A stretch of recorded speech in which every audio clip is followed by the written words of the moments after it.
Fight is on. It was a showdown of Republican presidential candidates at the Florida Freedom Summit. The clock is ticking as the GOP primary is only a few months away. And with the number of debates getting shorter, two of the top candidates in the polls did not hold anything back.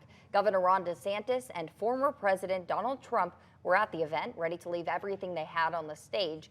Governor DeSantis is substantially behind the former president, but that didn't stop him from trying to gain more votes, criticizing the handling of the current southern border crisis.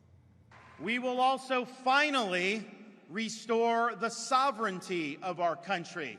We will ensure that our border is no longer being controlled by Mexican drug cartels and being overrun by illegal aliens and having fentanyl pouring in and killing our country. We'll put troops on the southern border. We'll stop the invasion cold. And when people come illegally, you don't just sit there and throw up your hands. You send them back to their home country where they came from.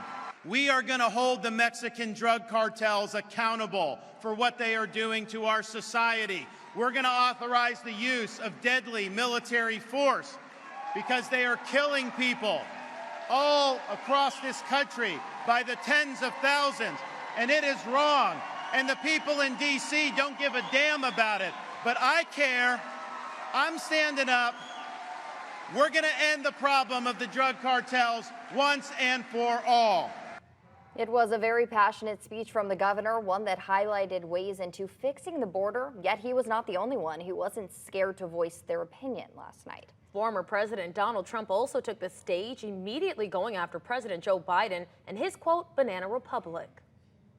For 7 years, you and I have been fighting side by side to rescue our nation from the evil and sinister forces who hate it and want to destroy it. Now we're approaching the most critical battle of our lives. Exactly 1 year from tomorrow, you'll vote in the most important election in the history of our country. I believe that. You know, I used to say 2016 was the most, and I meant it at the time, but this is maybe far more important because our country is failing. We're a nation that's failing. But we're going to finish the job we started. We did some job, and we're going to finish that job. We're going to finish that job. And crooked Joe Biden's banana republic ends on November 5th, 2024. It's a banana republic. And with those claps, you can hear the support of the former president by many at the event, yet it might come as a surprise to some with the ongoing trials involving the former president. Well, one of the candidates at the event yesterday did not hold back, going after the former president, saying, quote, he will be found guilty. So what was the reaction of the crowd during those comments? Former Arkansas Governor Asa Hutchinson didn't refrain from speaking his mind on the ongoing trials involving the former president. During the end of his speech, he let them know his stance, which did not sit well with the crowd. I can say that there is a significant likelihood that Donald Trump will be found guilty by a jury on a felony offense next year. That may or may not happen before you vote in March.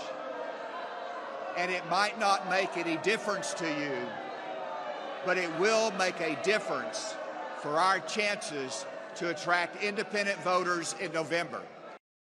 And if you already thought it was hot in Florida, well, the debate state will continue to escalate this week with the back and forth on-stage fireworks being seen in Miami on Wednesday at the third GOP debate. Now, former President Donald Trump will not be participating, but Governor Ron DeSantis will be center stage.